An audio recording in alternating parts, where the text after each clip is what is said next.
Hi, I'm Linda Eedes. This is an update on the RECM Global Fund, looking at the last quarter of the year and then just looking at 2018 as a whole, looking at some of the contributors to returns, detractors from returns, and of course also how the fund is currently positioned.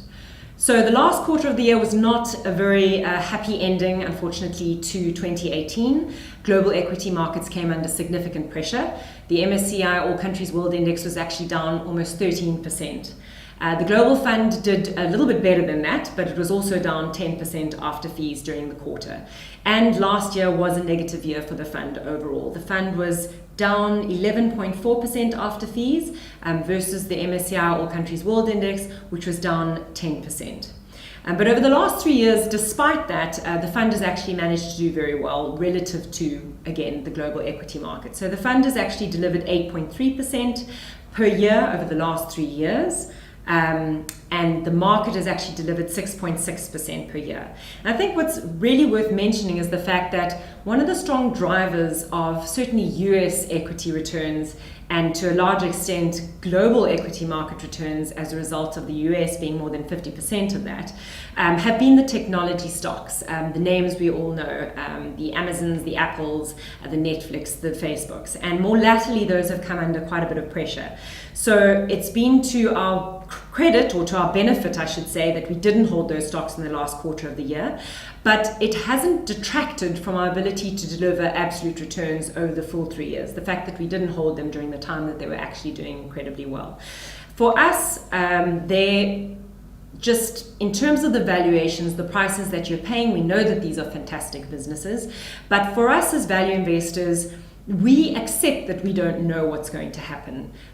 We can obviously come to an opinion about we believe how businesses will fare, but at the end of the day, things happen which you don't expect. And certainly, I think no one has a demonstrable track record of being able to predict how businesses will do consistently into the future. So we believe that to account for that risk, one needs to buy businesses when the price is very low relative to the underlying value. If you do that and things turn out to be different to what you expected, hopefully you're somewhat protected on the downside. If things turn out as you expect or better, then you've got a lot of upside return potential. And for us, the technology stocks, given the high prices the market was demanding you pay for those sort of very high expectations, we just didn't feel comfortable with that sort of relationship between the price and kind of the underlying value. Because it really counts on you being absolutely 100% correct about how those businesses will fare. So that's why we haven't invested in those businesses, and that has actually been something which I think has helped our investors sleep well at night. I think a lot of investors are very concerned because increasingly the funds that they have exposure to are becoming increasingly dominated by these technology businesses. So we've got a very different portfolio to that. We actually have quite a lot of exposure to UK stocks, businesses like Tesco, like Liberty Global, which is the big telecommunications company there. During the last quarter, obviously that did detract from returns in the fund. The reason we're invested there is because we believe that investors hate uncertainty. So if you're looking at a short-term picture and Brexit could go any way and nobody really knows what the ultimate impact will be, then on a short-term basis, if you don't want the volatility, you're just not going to go there. If you take a longer-term view and you're prepared to accept that there is some uncertainty up front, but you're buying good businesses which have faced many challenges along their journey, and you're buying them at very good prices relative to how they've done historically and how you think they will do, then this represents an opportunity. So we have quite a bit of UK exposure in the portfolio, and we're still confident that the price to value equation is on the right side for investors there. We have not got a lot of exposure to the US. But where we have exposure, again, it's very selectively to businesses which have perhaps been under a bit of pressure, which again represent a value opportunity. So for instance, I've mentioned Williams-Sonoma, which is the luxury homeware retailer. Everybody assumed Amazon would take them out. They've actually done all right. And that has actually already generated returns for our investors in our fund. So those are the sorts of stocks that we have in the US side. We do have quite a bit of cash. We've got about a third of the portfolio still in cash. That is invested broadly in yen and sterling.